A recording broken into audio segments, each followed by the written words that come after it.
Will Caden's nickname was Stompy. Chief O'Brien serves potato casserole to Keiko, and Lieutenant Worf doesn't trust Cardassians.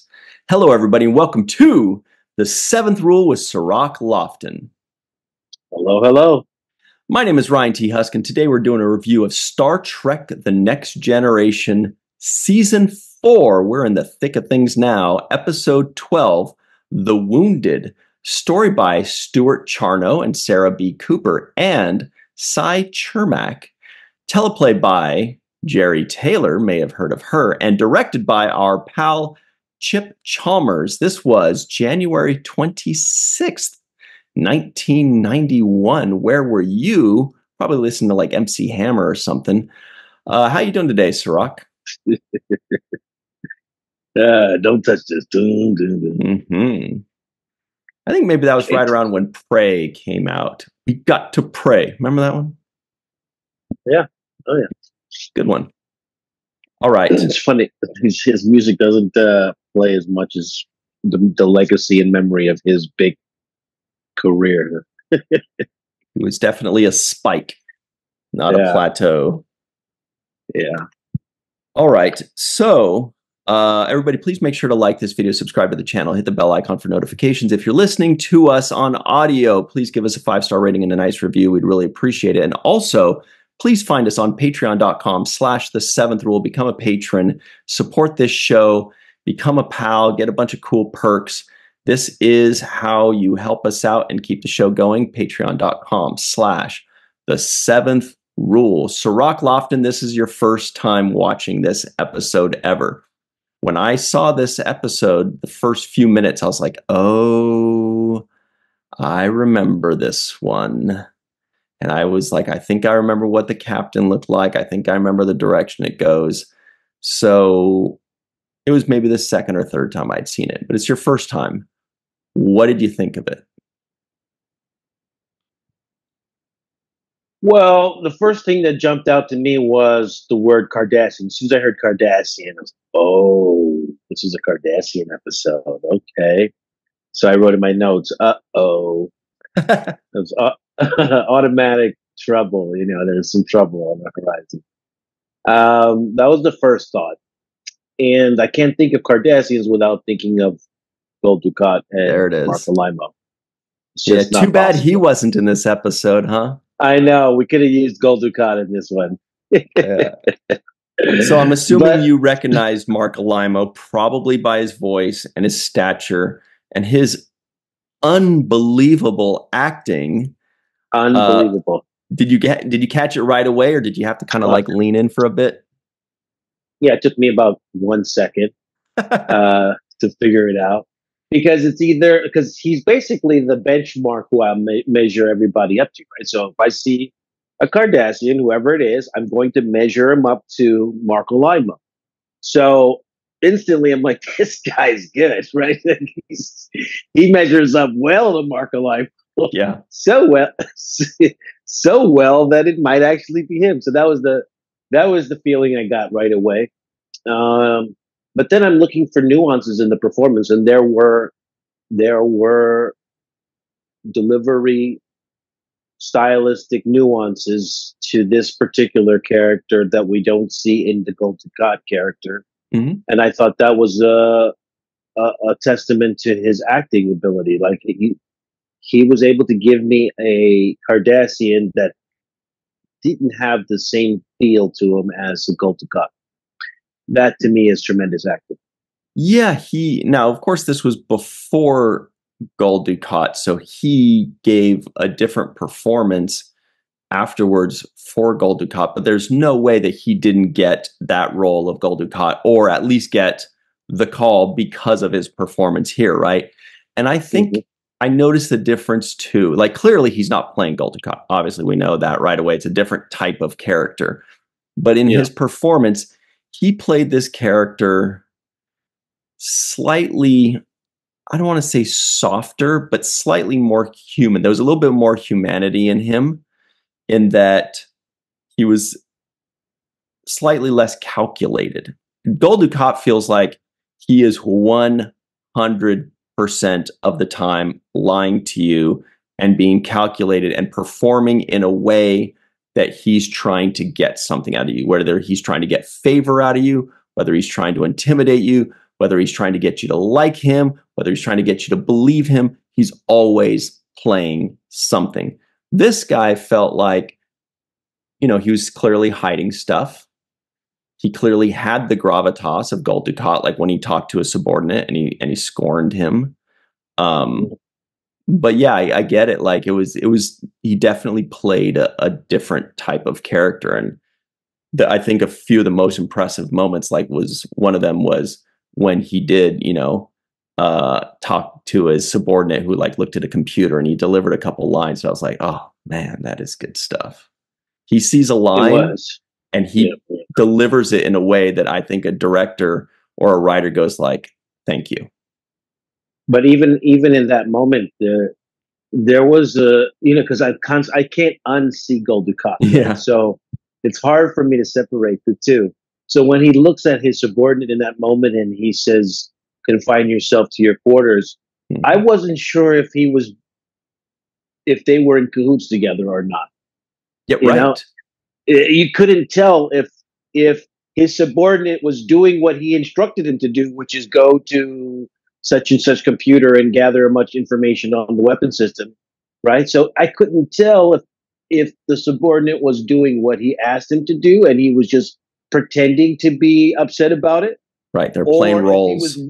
Or if he was really upset that this guy went off and did something without, getting the permission from him. That's how. And that's the beauty, right? That's the beauty of Cardassians.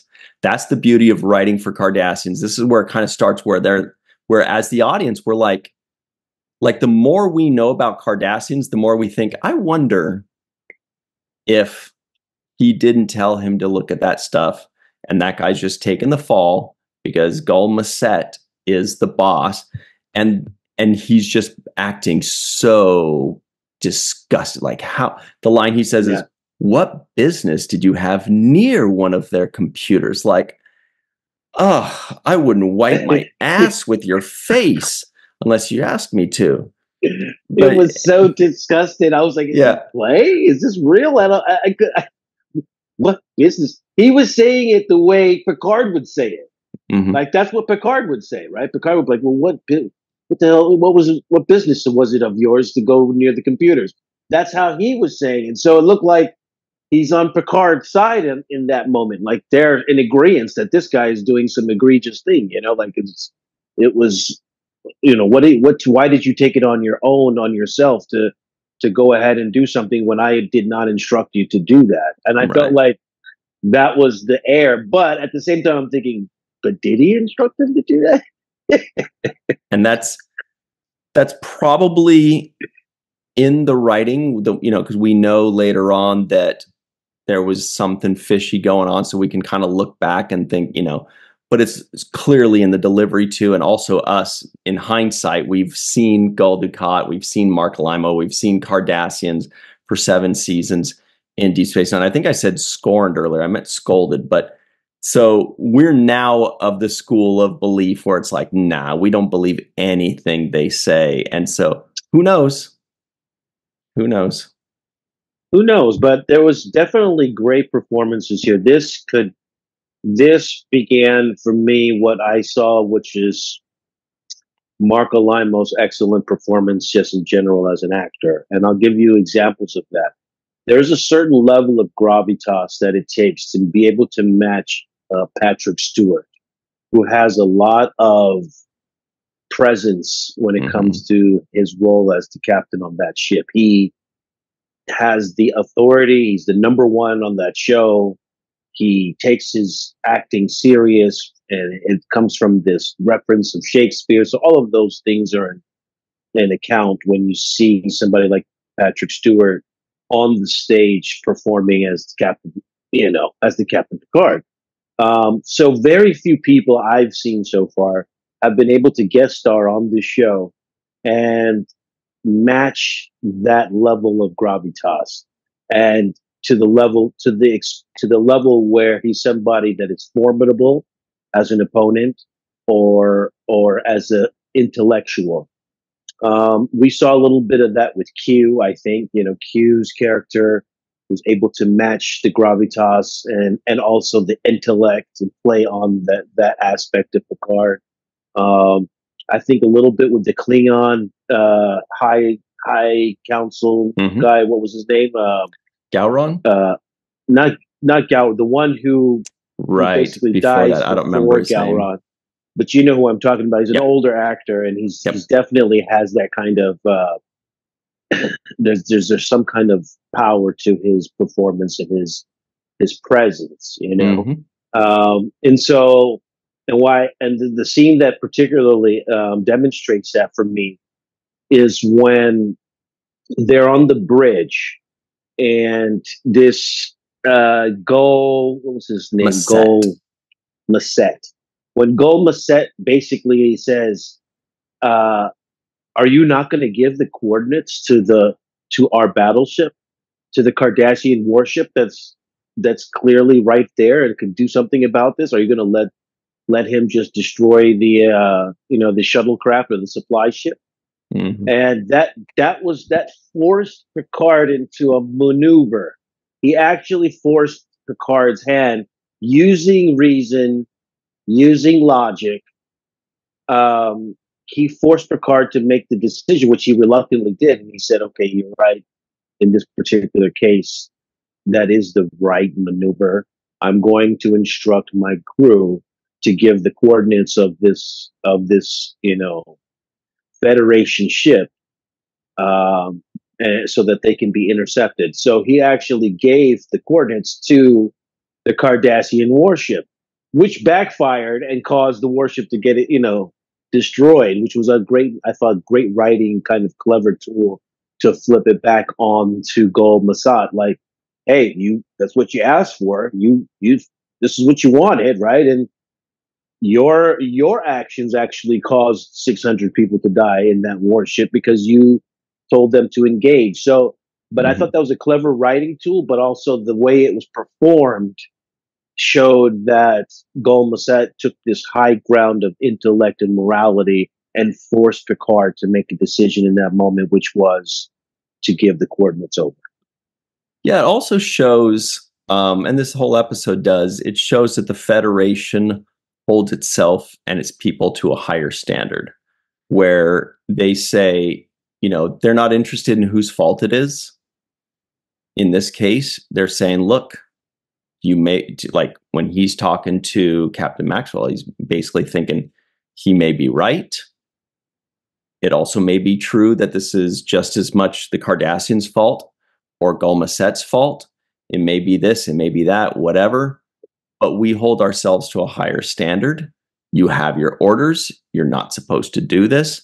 The war is over. It doesn't matter what you or I think. It doesn't matter if we agree. You have to follow orders. And I think there's a lot more to talk about with that a little later too. But I wanted to bring something up, which is you're talking about kind of like, Mark Alimo's coming out party. I feel like this was Chief O'Brien's official introduction into Star Trek. He'd been in 15 episodes, but Right. this was his introduction. This was introducing Miles O'Brien. We got more backstory and personality from him in this episode than we did in all the others combined, including the marriage, including the wedding. Because in the wedding, he was there. He had a storyline, but there wasn't a lot of him and his personality. He got a little fussy, but this was when we actually get to know Chief Miles O'Brien. So, this is definitely his real introduction. And I wondered what caused the write. I mean, there are 4 writers for this one, 3 story by and Jerry Taylor writing the script. I wonder whose choice it was to choose him. It feels almost like this could have been Riker, who served under him previously, or Geordi, or Worf. But for some reason, they chose a non-regular to do this. And I wonder if this came from the top, where they say, hey, look, we need a bigger introduction of Miles O'Brien. We're really enjoying Colomini. We think he's great. We got to give him more. or if just they just kind of felt like, why don't we do that transporter chief? That's an, what do you think? Where did that come from? Yeah, I, I I can't say for sure where it came from, but I'm going to just add to what your observations are, Hmm. and that is that Chief O'Brien is essentially being introduced to us, reintroduced to us here in the middle of the fourth season. Right? It's like, hey guys, this is a guy that was kind of an ancillary guy in the background. You saw him a little bit. He was here. He was in the transporter room. He had a few lines here and there, but he wasn't really somebody we really gave any true backstory to. And now we're going to all of a sudden he's going to be the family guy on the show. He's the guy that's getting married. He's the guy that's having, marital problems or issues or conversations around that. And it felt like maybe there was a side of Paramount that decided there needed to be more of a family element kind of Hmm. situation on this show, like a guy who's married in the day to day life of a married guy. It felt like maybe that's what they were missing, right? Because they had a little bit of family element with Wesley and Dr. Crusher, but that started to show out, but that kind of outgrew itself when Hmm. Wesley got older and moved up to the ranks. So they lost that family dynamic there. Riker's a bachelor, single guy. He's not. You can't get any family backstory on her, on him. You've got Geordi can't get a girl, so he's got no backstory on that, right? So they're like Yeah, they're trying to Worf is the worst family man ever. He's got a family left and right, but he just terrible with it. He doesn't care about exactly. his son. He doesn't care about his brother that he came up with. His parents annoy him. He's got too Yeah, much family. He's like, get these people away from me. he's like no more backstory. I was like, I'm done with family backstory. I don't want any more. So so basically, they're only left with a guy like O'Brien. I mean, Data obviously not going to have any family backstory. They already gave him more, so there's Yeah, not going to be lol. anything. Yeah, right. Well, so there's not going to be much there, right? So this is the character pretty much by default, the only character they have that they can introduce a normal husband wife backstory, having a kid backstory, just like normal family life, like sitting at a dinner table and eating sushi rolls or something for breakfast. Like that's something that you can have a conversation on. And so I feel like they were left with that, and they decided at this point for O'Brien to be the guy that they would develop that particular backstory on. That's one side. Um, the second side, and back to your question about why in this particular story was he chosen, because it could have been a little bit of Hmm. backstory for Riker could have served with this captain or another person. I believe that for that question, O'Brien has a disposition that suits this storyline. He could be the grumpy guy that tells the Cardassians in the turbo lift, "I don't want to go hang out and have drinks with you. It's what I do on my time is my business." That's suitable for his character type, right? Somebody else might have been like, maybe Riker would have tried to be more diplomatic in that situation and said, "Okay, yeah, well, if he maybe had a different answer, but it would have been more of a diplomatic thing. It would have been like, you guys annoy me," right? Yeah. That's one side of why he fits good into this, and also there's a level of racism that we accept from O'Brien because of that, because of his Right. grumpy disposition. So when he says, I've learned my lesson to watch your back when you're around those people, right? He's talking about Cardassians and, in a kind of a racist way, which we would Hmm. expect would be not the case when we are living in this future world where all these different beings are living and coexisting together. But he has a personal hatred for them because of his experience and his backstory here, which he gets into in this episode. So those are the reasons why I think he fits for this particular story. His grumpy disposition, his ability to kind of get away with um, being slightly racist to some degree against these Cardassians. Um, So I think that's the reasons why for this particular story they chose him. Mm-hmm. And can I just say, watching this episode today, I was like, wow, this is a really good episode. Like, I really am impressed by this episode. There's so much here. There's so much you just said right there in a few minutes that I want to talk about, more in depth.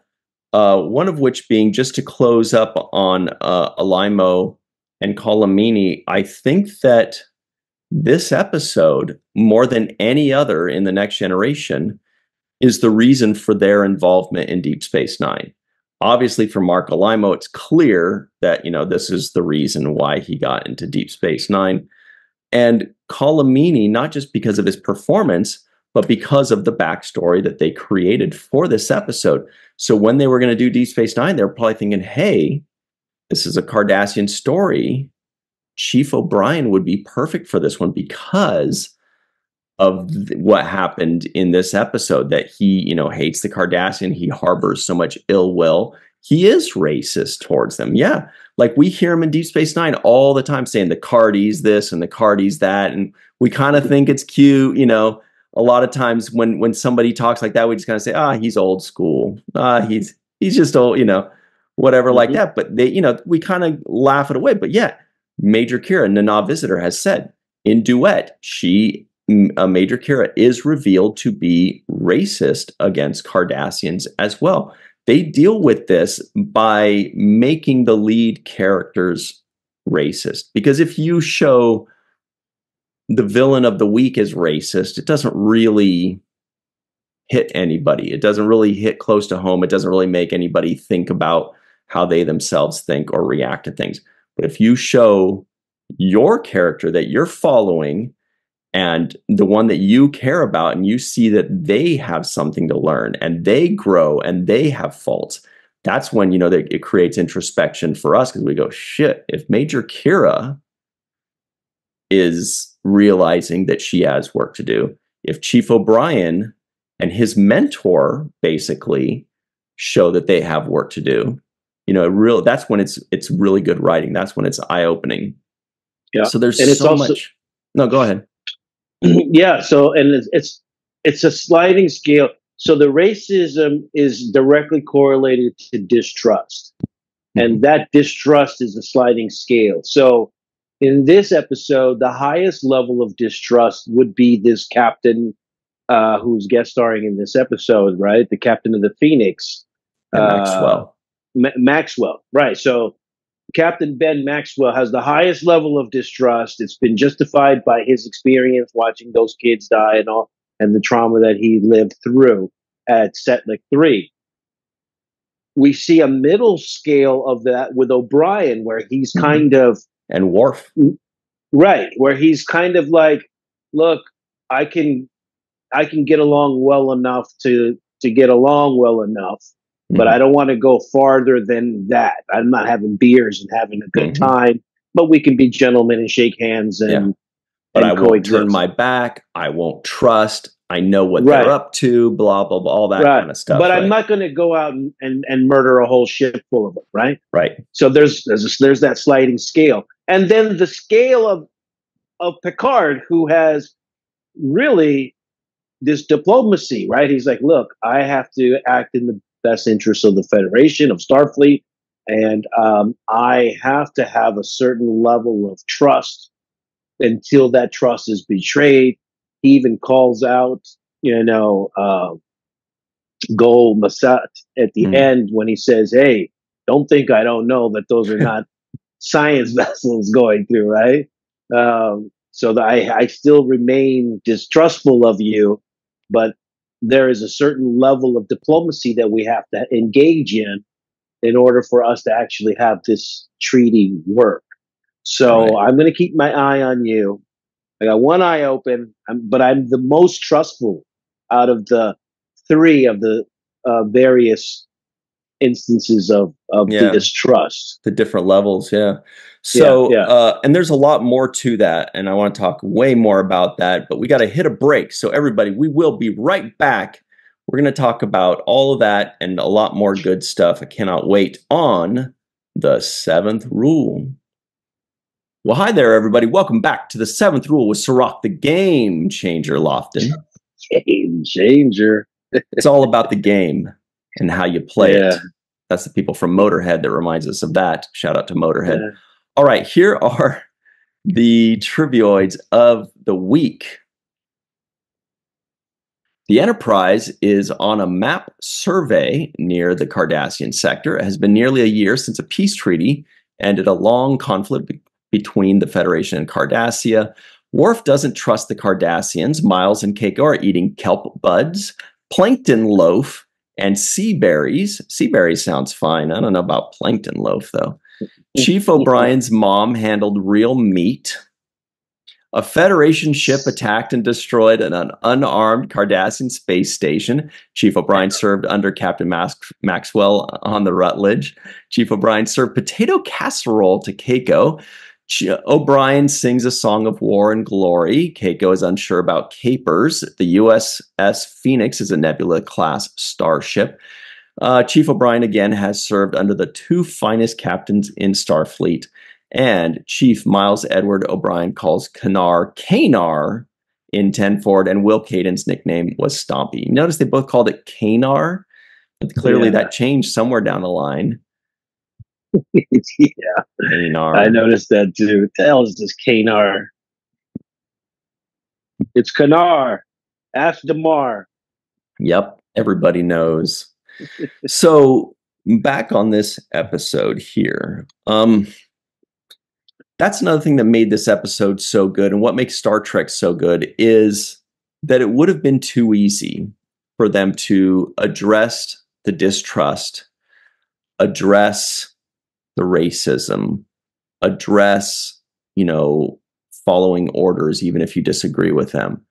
But then on top of that, at the very end, as you mentioned, for Picard to say, look, we don't think we don't know that this guy was right.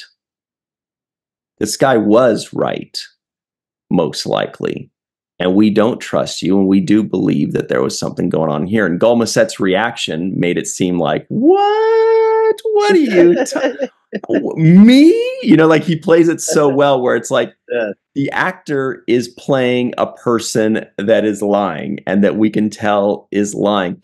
And that's what Star Trek does so well, is they could have just left it at that and it would have been a great episode. But the fact that they added that extra layer of this entire time, this is killing Picard because he believes Maxwell. He does not believe the Cardassians.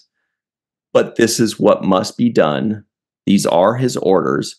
And I found myself thinking about military people. I've never served on under the military, but I have tremendous respect and sympathy for those that do, because how many times do they go, follow orders against what they feel or what they think, because that's what they must do?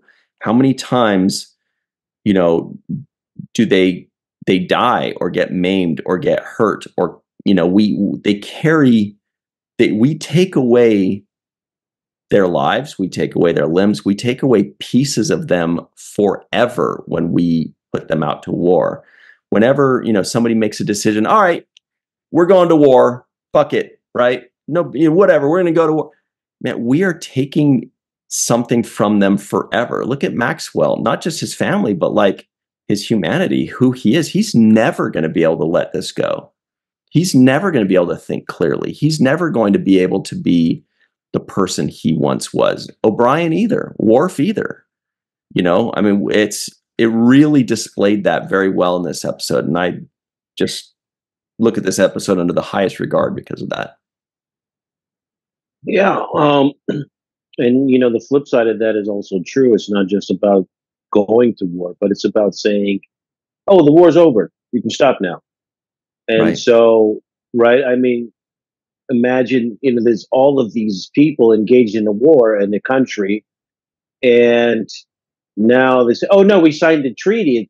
Those guys, no, they met over there and now it's over. So you can get out of that trench that you've been dug in, or jump out of that tank and it's okay. No, we're just going to just lay down our guns and be friends be friends with the people that killed your family and friends. Be friends with the people that we spent Right. 2 years programming you to hate and kill.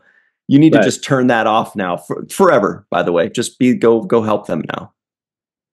Exactly. And that's what this episode was about. It was Mhm. about the war is over, and for Maxwell, it wasn't over. It was still going on. They're still preparing. They're gathering weapons. This is not a science station. This is, they're really doing it. They want us, they want, the war is still going on. And Picard is like, no, Starfleet, the Federation. I've got orders from the Admiral Hayden. Yep. I spoke directly with Admiral Hayden, and he's informed me that we need to keep this peace. We need to keep the peace at all costs, which means even at your expense. Meaning Picard's willing to blow up that USS Phoenix if he had to. He was ready to fire on the Phoenix and kill everybody on that Phoenix because that was almost going to be the cost of peace, right? It was like, in order for there to be peace, I might have to eliminate an entire federation, Right. And starship. we thought it might come down to that as a viewer. Right. And Picard was ready and willing and had orders to do that if the case was, if it was necessary.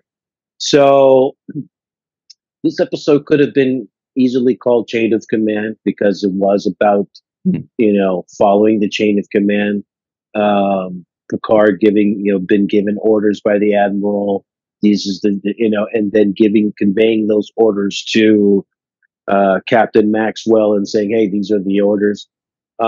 Very interesting to see. I always like seeing the meeting of two captains. So when the captain goes into the captain's quarters and Picard's seated, and then he stands, and then he tells him to sit down, and then he remains standing. And there's the moment there for me when it's like, it's two captains, right? It's two guys who are alpha, who are the leaders of their unit, and so, but there is a level of cordial, there's a level of cordialness, there's a level of ceremony involved when these two captains get together, right? It's like, I'm going to sit down as a guest in your quarters on your ship.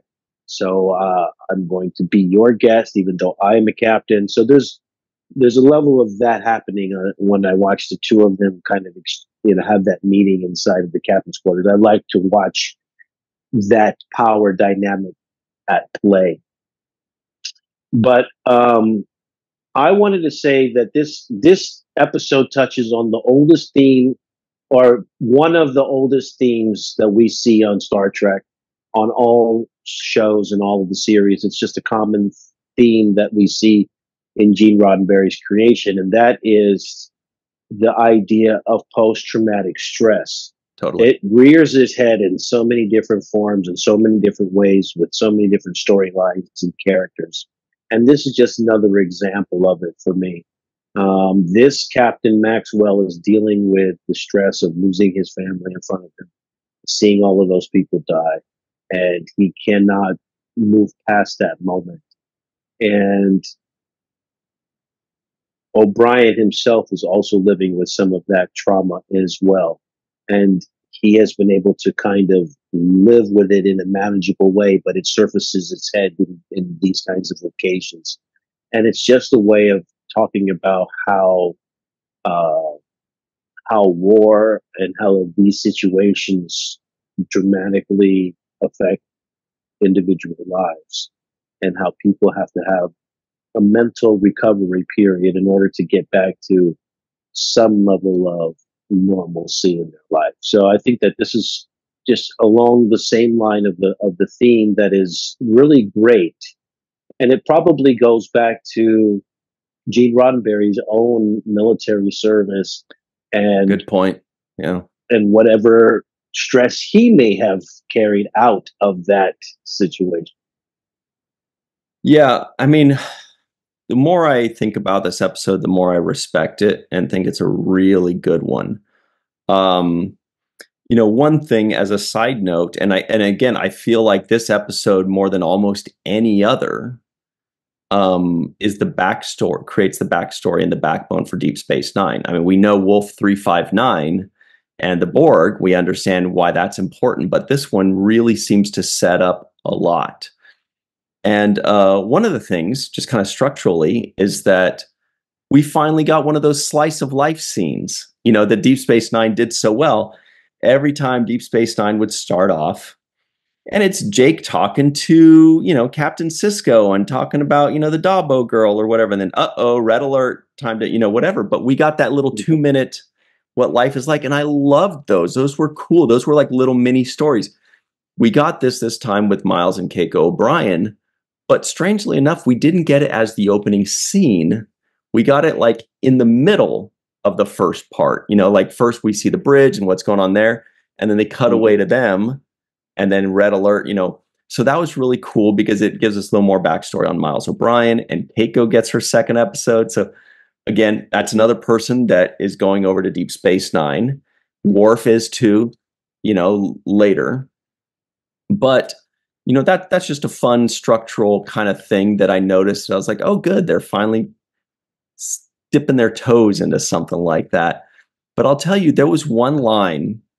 There were a few lines that I didn't know that I knew, but when they were coming up, I either predicted the line was coming, which is with great writing, just like with great music, you can oftentimes know what's coming next just because of how well they've set it up. So I didn't remember if I remembered the line from before or if you could just predict the line. But one of the lines, not one that I predicted, but one that I remembered was, and I think it was the best, was when he's sitting down in this scene, when O'Brien is sitting down with Maxwell, and Maxwell says, I'm not going to win this one, am I, Chief? And that one line tells you so much. It tells you, first and foremost, that he's won every time. He's used to winning. And Chief O'Brien knows it. He always figured it out. He always won the war. He always won the battle. He always outsmarted the Cardis. He always, and it's really hard because this is one of the most powerful things in storytelling, the fall from grace. And he went from the medals of valor, twice decorated, from winning every battle, from winning every, face to face, to that realization of, shoot, I'm not going to win this one. And he's betting his entire career on this one. This is like the gambling man that keeps winning and winning and winning, and then bets everything and loses it all. And he's getting that realization. And O'Brien just says, no, sir. And I'm like, that's that A+ moment when he realizes that. And it tells you so much more because his whole life changes right there, and he realizes it. And it's just a perfect scene. And it's and when they're singing together right before that, that was his moment of reliving the glory days and then finally kind of snapping out of it and realizing, you know what? That's it. Those were the good old days, and now I blew it. But anyway, that was a moment where I was like, "Whoa, this episode is getting good, man." Yeah, and I'm surprised that Picard let him get back on the ship the first time, because I was like, "Yo, Yeah. bro, you can't. He's not gonna do it. He's not. You gotta take his badge and sit him down in his quarters." Because he's not going to do it. It was kind of obvious to me, but Picard he was doing the gentlemanly thing, and he was doing what he would want done to him, right? He would want somebody to talk some sense into him and say, now go back to your ship and do the right thing and go back to Starbase 211. And I'll set a good example for your crew. Right. But, I did like that scene with the two of them when he's kind of like, I'm not going to win this one. I felt like that did hit home for me.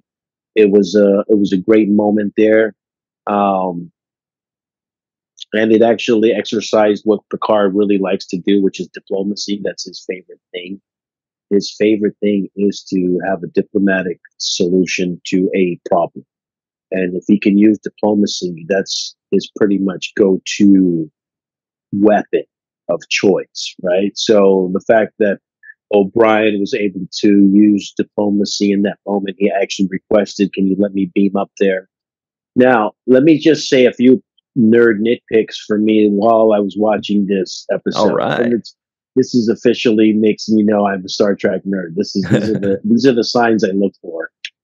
Nerd nitpick: when O'Brien is on the bridge and he says they have a relay that boots up every 5.5 seconds or whatnot, and there'll be a moment that I can beam into the ship, right? The nerd in me is saying, you're exposing a weakness in the design flaw of that particular model ship of the Federation to the Cardassians who are aboard Yes. of the ship, Who you know is right? listening.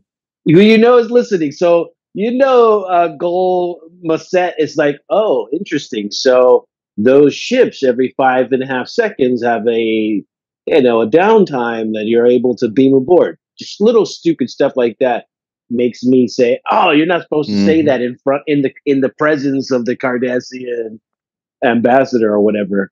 That was one thing. The other thing that was also kind of a nerd nitpick of mine was the fact that they let Captain Maxwell ride out into the sunset when normally other alien leaders, other alien race leaders say that that person needs to be held accountable for what they did. Normally, we've seen a lot of episodes where some person is fleeing the Cardassians or fleeing the Klingons, and the Klingons tell Picard, "You need to turn over that guy to me because he killed all of these people, and I need to have him uh, tried in my court, and he needs to go to jail or he needs to get executed or whatever the punishment is Hmm. because that's what he did to us."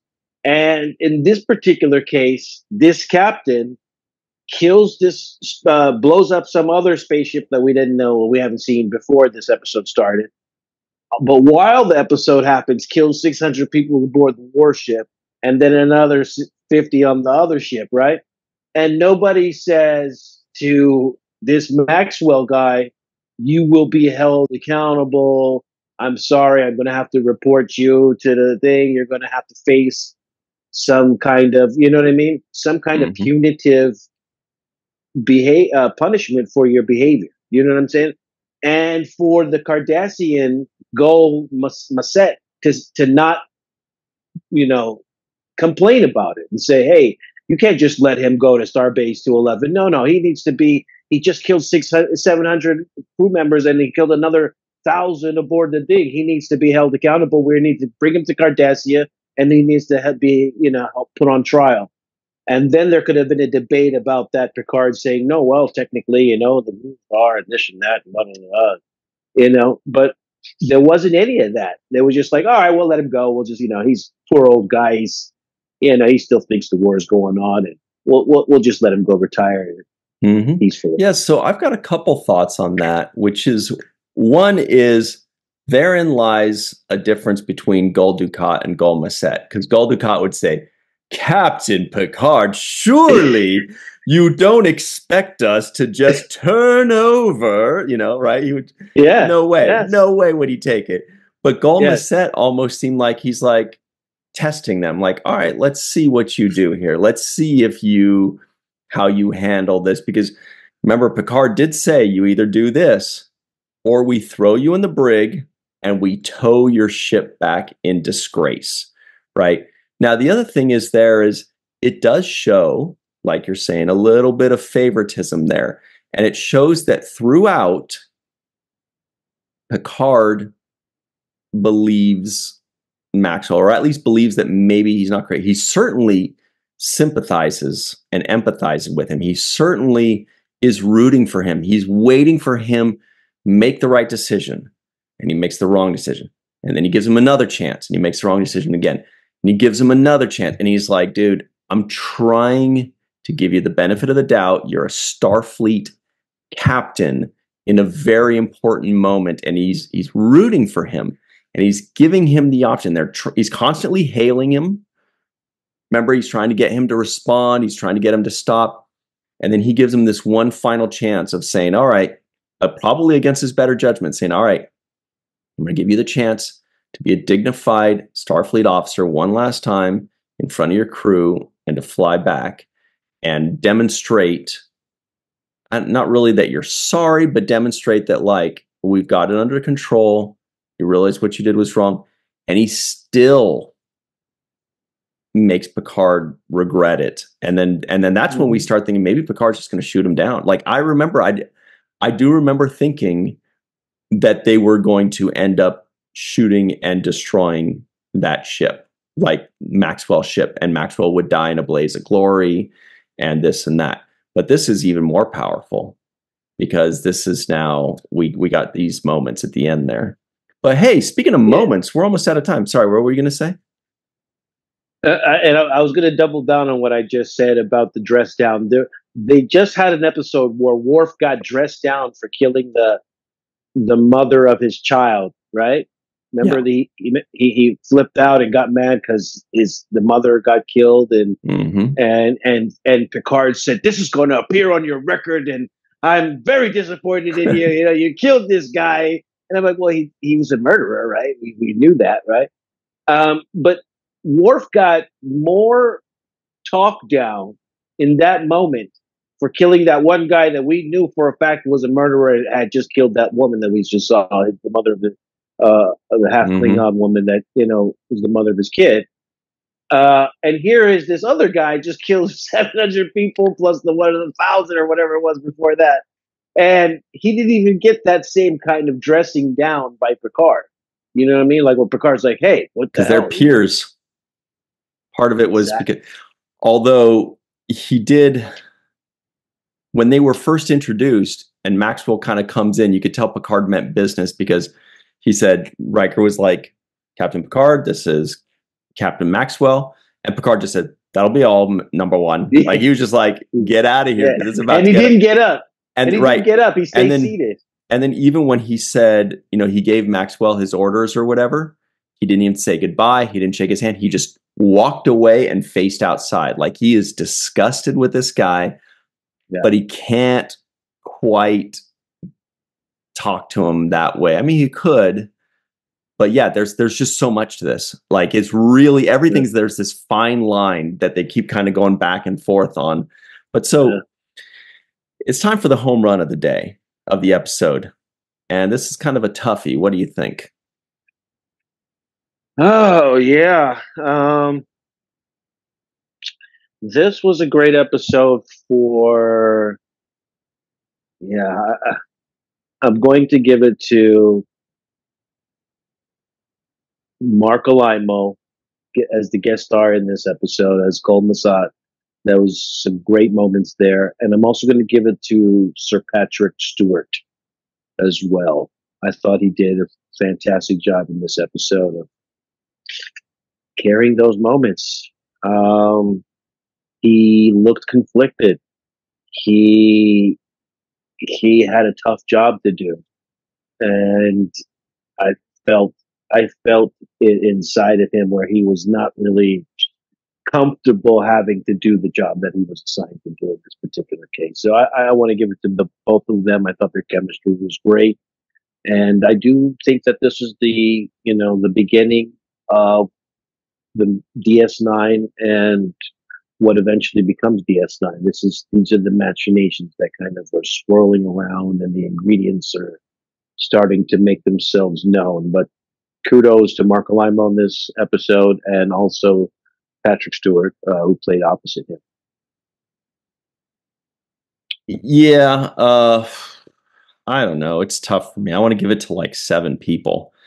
Like, I know I want to give it to this actor that played Captain Maxwell. What is his name? He was unbelievable. Like, I really felt for him. It reminded me of Duet a lot. This one, Bob Gunton is the actor's name. Benjamin Maxwell is the character. Miles O'Brien was great. I thought obviously Mark Alimo was amazing. I thought the writing was fabulous. So I don't know. I think they all get, maybe it's like back to back home runs, back to back to back to back. It was a good team win.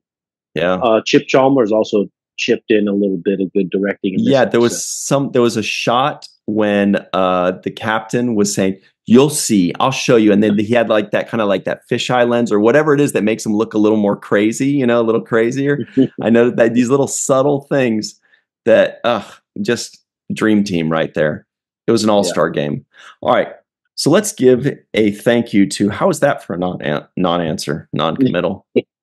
Homer Frizzell, Dr. Anne-Marie Siegel, Eve England out in Wales, Yvette Blackman, Tom, TJ Jackson Bay out in Missouri, Titus Moeller, Dr. Muhammad Noor, Tierney C. Diekman, Anil O. Palat, Joe Balsarati, Mike Gu, Dr. Stephanie Baker, Carrie Schwent, Faith Howell, Edward Foltz, live from Tokyo, the Matt Boardman, Chris McGee, Justin Weir, Jake Barrett, Henry Unger, Allison Leach Hyde, Julie Manasfi, Jed Thompson, Dr. Susan V. Gruner, Glenn Iverson, Dave Gregory, Tim Baum, Chris Sternett, Dylan Powell, Peter Draymore, Chris Garris, and of course, Jason Oken and Greg K. Wickstrom.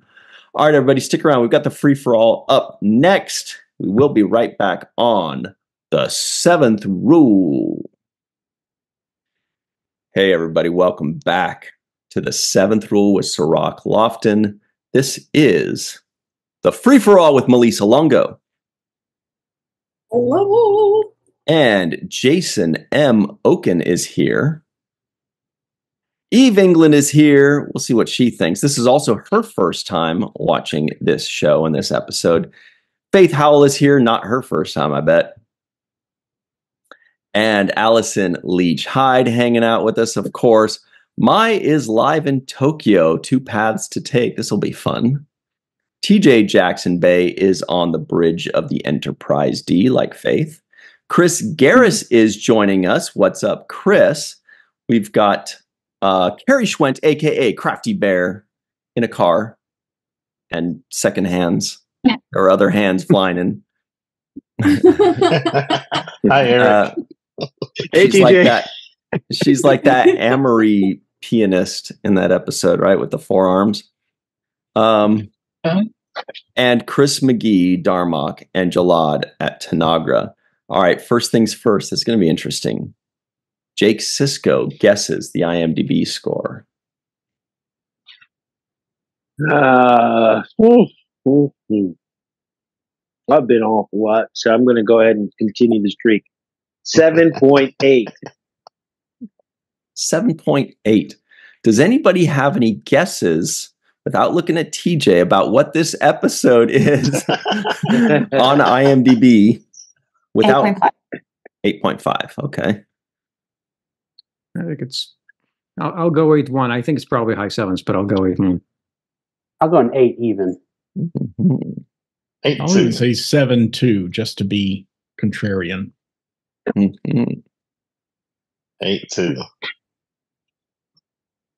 You know how when Picard was like straight, like was totally right, and in Chain of Command, and then Gull, what is it, Madred says, I cannot understand how you can be so mistaken. But he was like right on. That's how you guys are right now.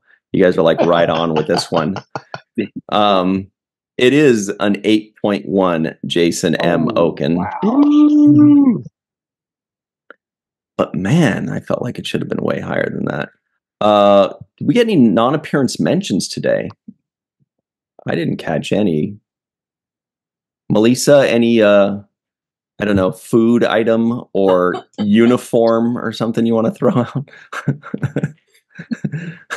I got one for the board. Oh. I heard a Nan for the board. Great job with the board. That's true. That's true. But that's not a. Oh, even Melissa's shaking her head. She's like, that's not random enough.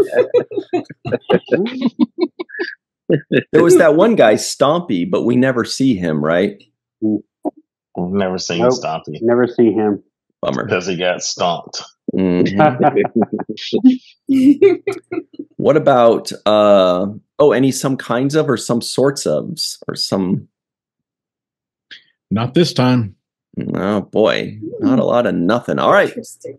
Well, Melissa Longo, would you please get us started off on the right track by telling us what you thought of this episode entitled "The Wounded"? I thought this episode was very well done. I enjoyed this episode very much. I enjoy seeing the first time we see Cardassians and how they evolve to what we see in Deep Space Nine. How fun to see the seeds that are laying before. And I'm so glad that they cast Mark Alimo as Gul Dukat, because he plays the perfect Cardassian. He was meant to be a Cardassian, so maybe he is one in real life, and he's just had his face altered. But he's a perfect Cardassian. But I also really like the acting from everyone overall. I was very impressed with pretty much everyone. I love that we get to see some character development from O'Brien. It's really the first episode that we get to see that of him, and kudos to him for getting an episode. It took Troy 4 seasons to get one, and and she's regular. But I also really like Picard. He just stands out to me more and more, and I love the way he leads, and I love the kind of diplomat he is. He's got such an even hand when he's addressing people, and I enjoyed this immensely, and I could talk about it more, but I'll save that for later. Become a patron to watch things left unsaid. Great stuff. Thanks, Melissa Longo. Melissa P. Longo, everybody knows. Jason M. Oken is here. He's got a cool background. Jason, your thoughts on this episode? Well, this is a wonderful episode. It really is held up by a very, very tight script. Some things kind of fell out during, I guess, the finishing scripting process and I guess the editing process. But I think what ended up on the screen is really tight. Everything has its place. It's held together by the story and by the performances. You didn't need any sort of fancy visuals, and we don't get any. It's really sort of basically shot if you look at this. But it's certainly something that grabs your attention. It's a wonderful story. And great performances. I mean, I think it is, Melissa. The first time we really see Colin Meaney, get something he really needed to do on Next Gen, and sort of the genesis of his character, and a lot of it obviously continues. And this could be part of the reason why he was a character that was moved over to Deep Space Nine, because there's this richness of character and certainly Colin's performance that drives all of this. And Rosalind Chow is great in this, and in what she was given to do. Mark Alimo is Mark Alimo, and if you look, I mean, yes, he's playing a Cardassian, yes, but I think the performance is a little bit different than what he would do later as Gul Dukat. There's differences there for sure.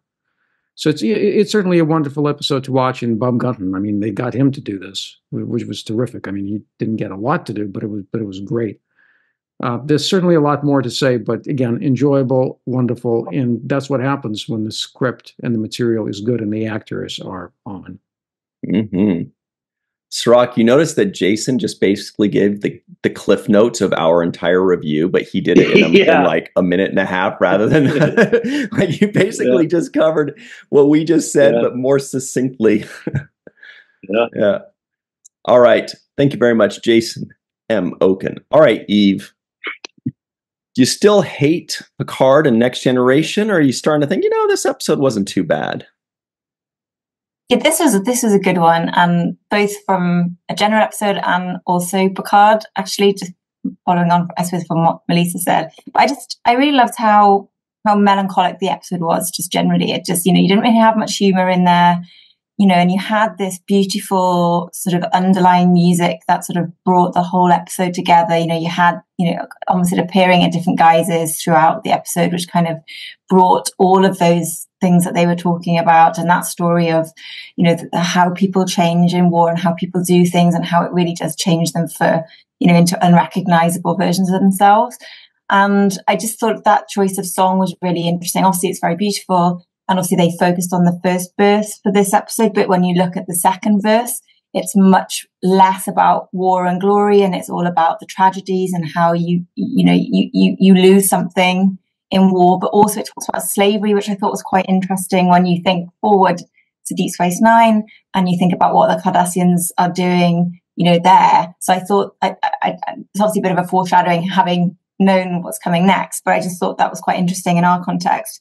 And then I really like then how Picard actually brings all of this together and echoes that sort of musical theme that you have throughout in that sort of speech he has at the end. He knows there's more to everything here, but he knows he's got to take this stance and do something maybe he would have taken a different decision, but how he also has that sort of empathy at the end and really sort of has that sort of pity for the captain at the end. And I thought that really did sort of sum up how tragic this whole situation was.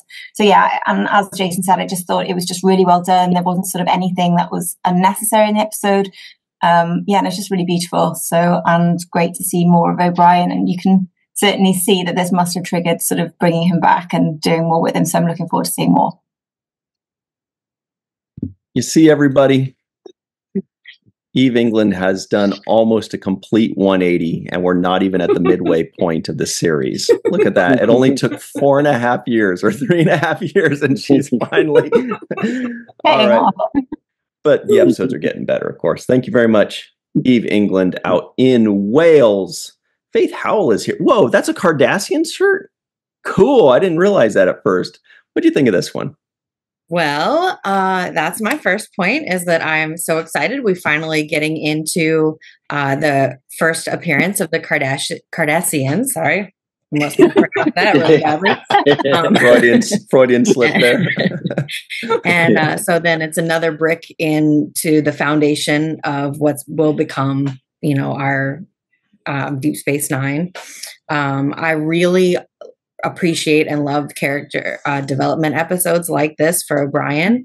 And I like that it also really expanded the universe. So not just adding into one little character with pieces that were already there, but completely blew open a whole nother door that we didn't have before. I also really appreciate episodes that have some sort of message. And to that point, I think this one really said to me, like, yes, racism is bad. Sometimes it is well earned, but we still have a responsibility to check ourselves and to grow out of it.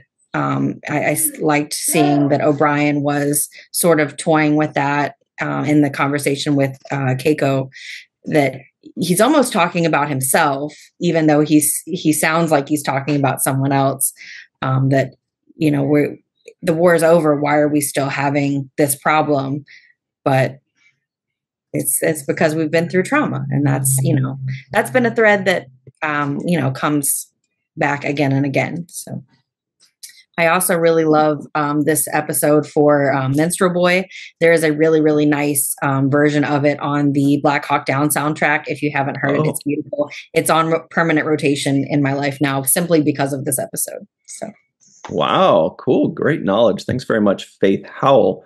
On the animated version of the Enterprise D, it seems, actually. Lower deck style. All right, Allison Leach Hyde is here. I don't recognize that shirt, but I bet it's something. What did you think of this episode? You're muted, though. Here it comes. There she is. Computer's being slow today. I've always liked this episode. And because of Colin Meaney. If he wasn't in this episode, I don't think this episode would have been so great.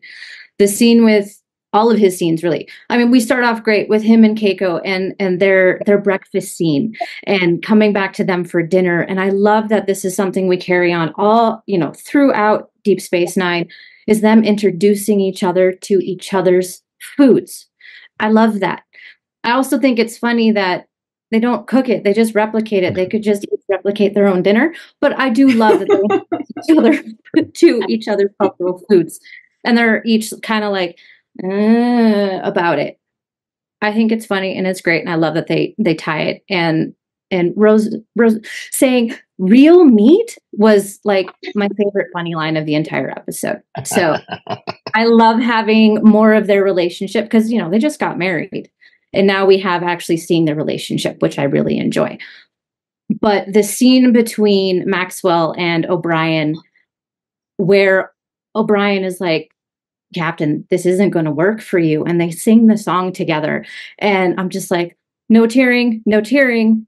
This is wonderful. And this is exactly why I think we have O'Brien in all of Deep Space Nine. So that's what I truly love about this episode is we get to see O'Brien and who he is. And when they talk about Stumpy, I just think about Bashir. I'm like, oh, look, he collects Me too. puppies, follow him around. And I love that that's part of his character. So that's what I love about this episode. And every time we're in the ready room and there's no fish, I keep going, where's the fish? Fish is coming. So I'm looking forward. Allison, I was so excited to say me too when you thought about Bashir. I didn't catch what you said. What do you say? He collects puppy dog people wherever Yes. lost puppies? Yeah. Is what Maxwell says that Stumpy followed him around like a puppy. And so like, oh, you just collect puppies. Like, I love it. Even though Bashir annoyed him to no end, but they became best friends. Yeah, I love it. Thank you very much for that great stuff, Allison Leach Hyde. All right, Mai is live in Tokyo. What did you think of this one? It reminds me a lot of hang on one second. It reminds me a lot of the times that I've dealt with hatred founded on past events. When I was in my 20s, a person I was seeing very seriously at the time in London, where I live, joined me in Berkeley, where I grew up, for the holidays. And she was German, and my uncle refused to let her in the house. And the year before, my mom, his sister, had gone to Germany with me to meet her parents, and my mom found them great. So I realized there are two ways of dealing with the past, and you either stew about it and relive it forever, or learn from it and create a better world in its stead. While I still have moments of utter sadness and anger about the events of World War II, every day I seek to make a better future for my kids, for myself. Picard says, when we've been angry for a very long time, it becomes familiar like old leather. I think the difference is we're bigger and more powerful than that anger. We can exercise our intellect and teach ourselves how to become better.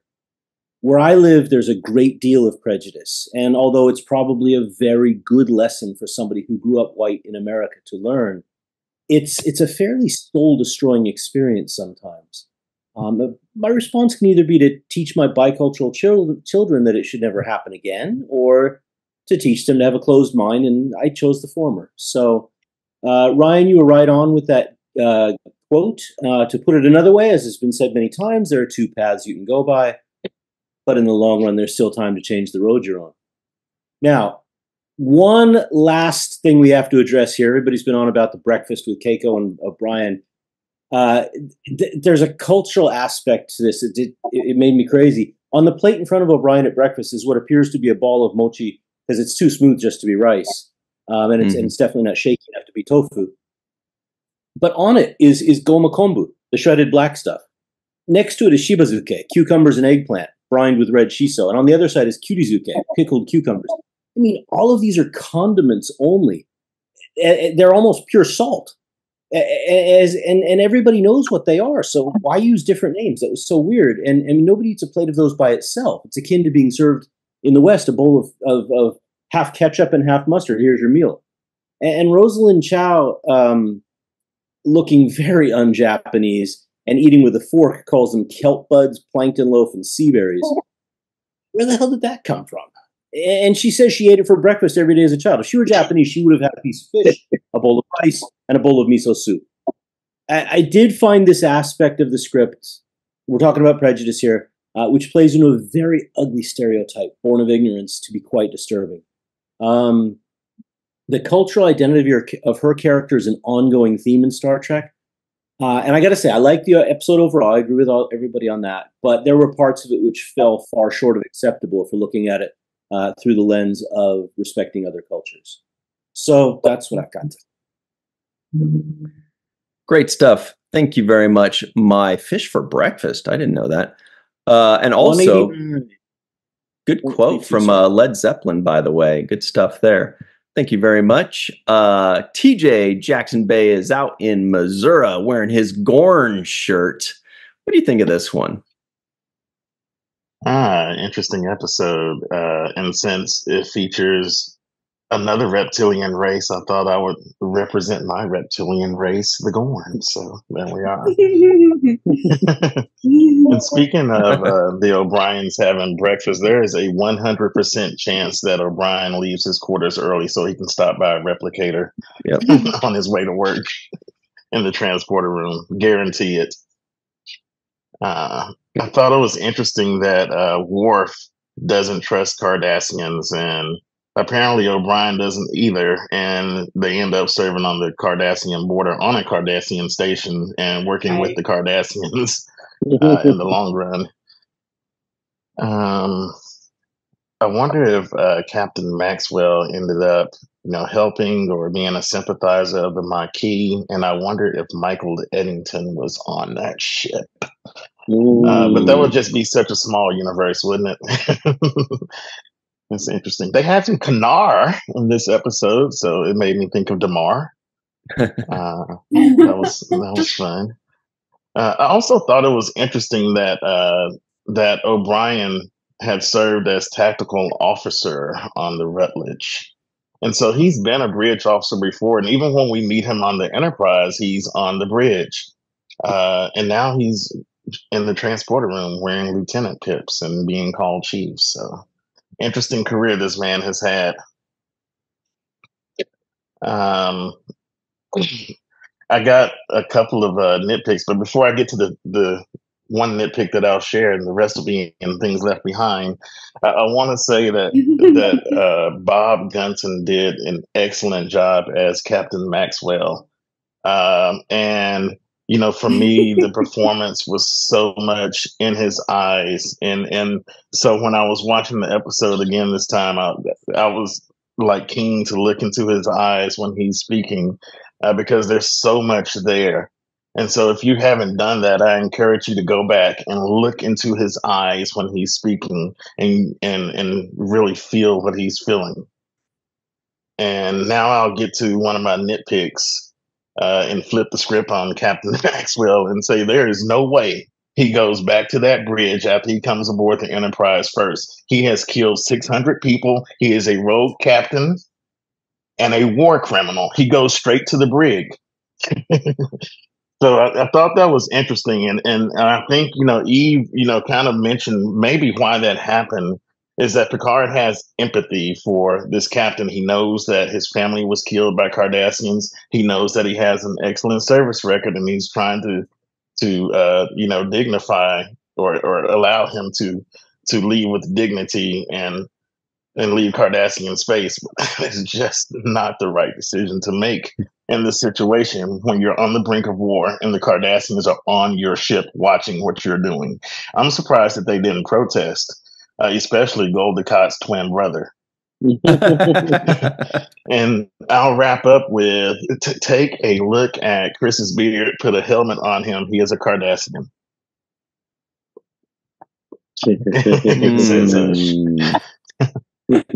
Interesting. Thank you very much, TJ Jackson Bay, who agrees wholeheartedly with what Srock was saying earlier. Put that man in the brig. Don't gamble. He goes in there. That's that. All right. Chris Garris is here. What is up, Chris Garris? How are you? What did you think of this particular episode? I'm assuming you've seen it before. I'd seen it before, and I had to rewatch it before this one because it has been a while. And I forgot how good of an episode it actually is. It really shows how much Picard has to, especially at the beginning, struggle with sharing the information so they can actually try and stop the ship from destroying those other Cardassians vessels. Now, one little thing I did kind of catch, he kept on asking for the transponder code, and then Worf says, well, if we give him the prefix code, he can take his shields down. So I'm like, which one are we doing here, transponder or prefix? Because I did catch that little thing there from him. I was like, oh, they referenced Star Trek 2 right there. But yes, overall, it was a good episode. One of the things that kind of stuck out for me was when O'Brien was sitting in 10-4 talking to the Cardassian and actually letting him know that it was not him that he hated. It was what they caused him to do when he killed his first person. And he actually, which now, explain more stuff even later on as he gets into DS9 and stuff, with Cardassians and just, but I liked how he apologized first and he just said, it's not you I don't like, but it's what you made me become. And of course, everybody talked about the food. You're right. I agree. He probably had to stop by a replicator and got something else after he left his room. And actually, something that TJ just said about how letting the captain, letting him go back to his ship, kind of made me start thinking though. Janeway did the same thing with the captain of the Equinox when he was destroying those aliens. So it's very interesting. It must be a Starfleet captain thing. Let others, and I guess it's try to give them the benefit of the doubt as well. But overall, it was a good episode. I'm glad I watched it again, and we'll look forward to the next one. Excellent stuff. Thank you very much, Chris Garris. All right. Without that, we don't get Act 5, Jason M. Oken says. Ooh, that's interesting. All right. Carrie Schwent is driving somewhere, probably to like a Cubs game or something like that. She does love her Cubbies. What do you think of this episode? On our way home from a Cubs game, actually. Yeah, we lost. Oh, well. Such is life. But I do love this episode. I hadn't seen it in a long time. I think it's absolutely great. The singing with O'Brien and Maxwell, that harmony was on point. I thought it was beautiful. I have actually been to Blarney Castle, but unfortunately, because of back limitations, I was unable to physically kiss said Blarney Stone. It kind of takes an act of contortion to get to it. You have to lay on your back. You grab this bar. You sort of pull yourself up to like the stone. Eric managed it. I took one look at the drawing of where you're supposed to do, and I said, "Nope, not for me. You can kiss it twice for the both of us." Gorgeous area around that castle. Something odd that occurred to me when you saw the Phoenix next to the Enterprise, the way that ship looked, it sort of looked like the Enterprise kind of shrugged, and the saucer section got stuck down there. I don't know, that was the image that popped into my head, but my brain goes to weird places. The guest stars, of course, were fantastic. The Cardassian that gets in trouble for snooping on the computer. We have seen him on Next Generation before. He was in the Arsenal of Freedom, and he was the avatar of Commander Riker's old commander. Oh, you completely can't even recognize him with all the Cardassian makeup on. But I thought that was very cool, and he was absolutely snooping. But then he got grounded because he got caught. But Bob Gunton, he's been in so many fantastic things. But my favorite will always be the Warden from the Shawshank Redemption. That movie is amazing. He is fantastic in it.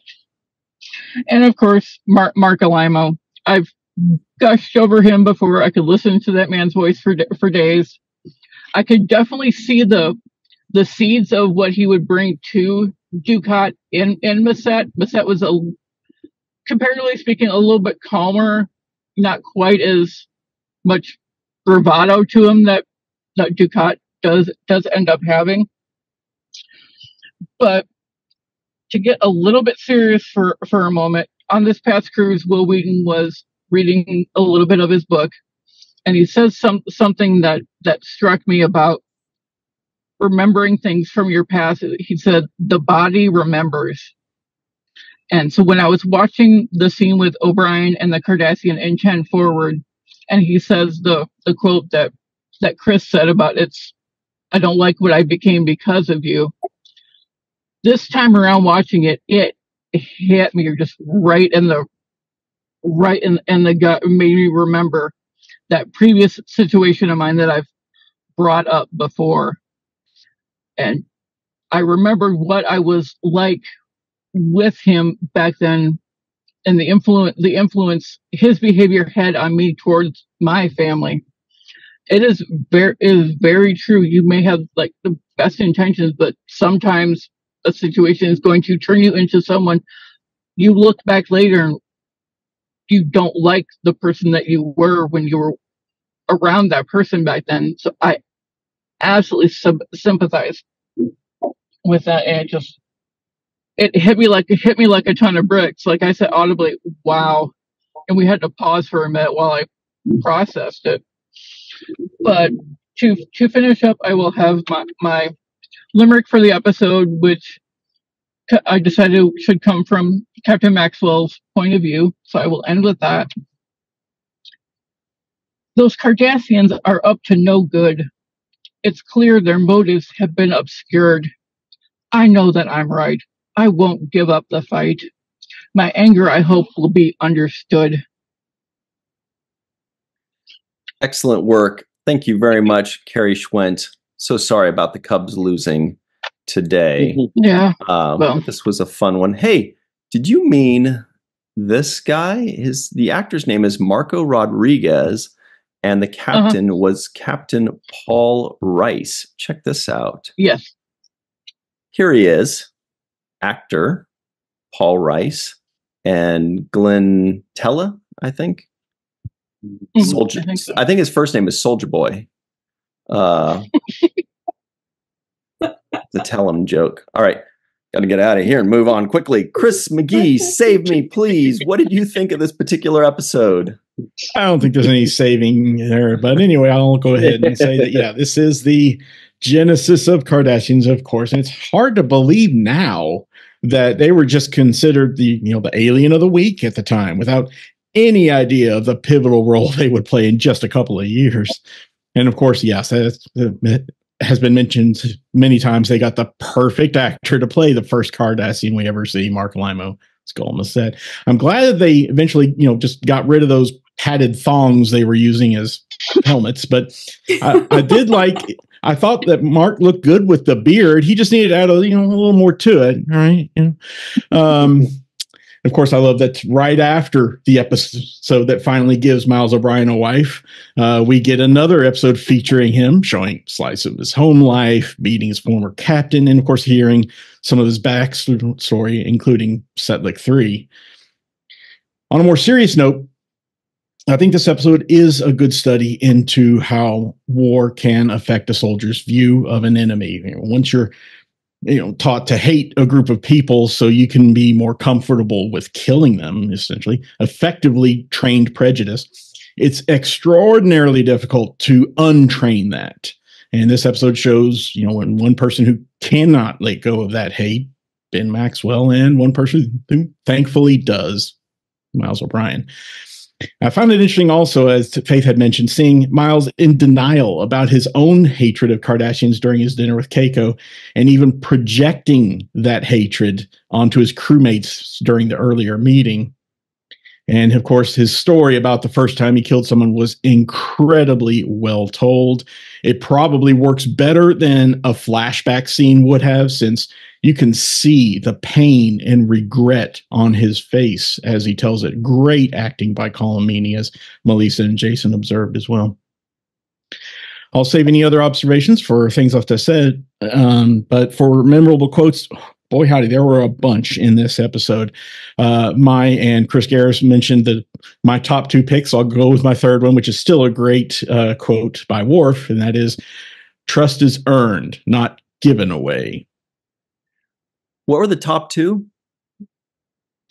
The second one was, "It's not you I hate, Cardassian. It's what I hate what I became because of you. Yeah. The first one that Mai had alluded to was she mentioned just a small segment of it, which is the whole little mini speech that Picard gives to O'Brien, which is, I think, when one has been angry for a very long time, one gets used to it and it becomes comfortable, like old leather, and finally becomes so familiar that one can't even ever remember feeling any other way. Great ones. Thank you very much, Dark Lord Chris McGee, showing us the light. All right, Jake Sisko. Jake's final take. What do you think of this one, Sirach? Final thoughts? Just a couple quick little thoughts. One, they mentioned that Captain Maxwell was a two-time recipient of the Federation's highest award. I kind of wanted to know what that was called. Like, is that a Purple Heart? Is that a Medal of Freedom? Medal of Honor? What is the award itself referred to as? And I was curious, out of curiosity. Medal of Valor. Okay. That was one question I had. The other one was the wardrobe decision for this Cardassian group was a little bit different than what we get to see the Cardassians dress up in. I like the newer version of the Cardassian wardrobe that is featured in Deep Space Nine, with the very sharp edges on the breastplate of the Cardassian outfit. I think it looks better. This particular outfit with the padding and the way it looked didn't look as menacing to me. It looked really kind of Teenage Mutant Ninja Turtles like to me. So I wish they had come up with that original design. The design that they later on came up with, which is the more angular, sharp, metallic, almost looking wardrobe. But I do like to see the evolution of things. Another kind of small little nitpick for me was Keiko's ignorance about capers. I'm like, well, isn't she a botanist? Like, you can't know about plants and not know what a caper is. I'm sorry. The culture, that's too much. And they're delicious. Yeah, you can't be a botanist in the future and not know what a caper is. It's just too much. I'm sorry. If it was a meat product, perhaps that would have made more sense. But not a plant product. It's just doesn't sit well with me. And then let's see, the last number 5 was for when O'Brien tells that Cardassian in the bar at 10 forward, he's like, I don't like what I became because of you, essentially. He walks away and leaves his beer. And I thought, that's not an O'Brien thing. No, he would have doubled back for that beer right there. Sorry, I can't. It's damn near full. I just took a little sip out of it, So I felt like O'Brien would not have walked off with that beer. So those are my little final takes on this episode. Really loved it. I want to also give Chip Chalmers some credit because of some decisions that I thought he made. I love the backgrounds that he chose for certain shots. They highlighted a lot of things. There was just lighting, just really nice lighting fixtures in the back. I think Melissa in the back of her background has one of those shots that just features a nice background. And, those are all decisions that the director takes to frame things in certain ways. Also, when Picard is talking on the little television with Admiral, what's his name, Hayden or whatever it was, the way they framed that particular shot was asymmetrical and just it looked full. It makes the screen look full by the shots that Chip Chalmers chose. He also chose a solo shot for Picard, which I thought was well lit when Picard has the dilemma of having to give the coordinates to the Cardassian warship. That solo shot that he stepped into was really nice. So I think Chip Chalmers really left his fingerprint on this episode as well, making some very good director choices. And the rest I'll leave for things left in that. You see, Eve, capers are Americans like to put it in like pastas or I don't know. Anyway, we'll see. They're pretty good. That was Jake's final take, everybody. Thank you very much to Chris, Carrie, Chris, TJ, Mai, Allison, Faith, Eve, Jason, and Melissa. From myself, Sirach, Melissa Longo, and Mr. Aaron Eisenberg. Thank you all very much for joining us. What a wild ride this one has been. But the ride continues for some of us. We're going to stick around and we're going to do things left unsaid. If you're a patron, feel free to watch this extra segment. Otherwise, thank you all very much for joining us. We will see you next time. And until then, always remember the 7th rule.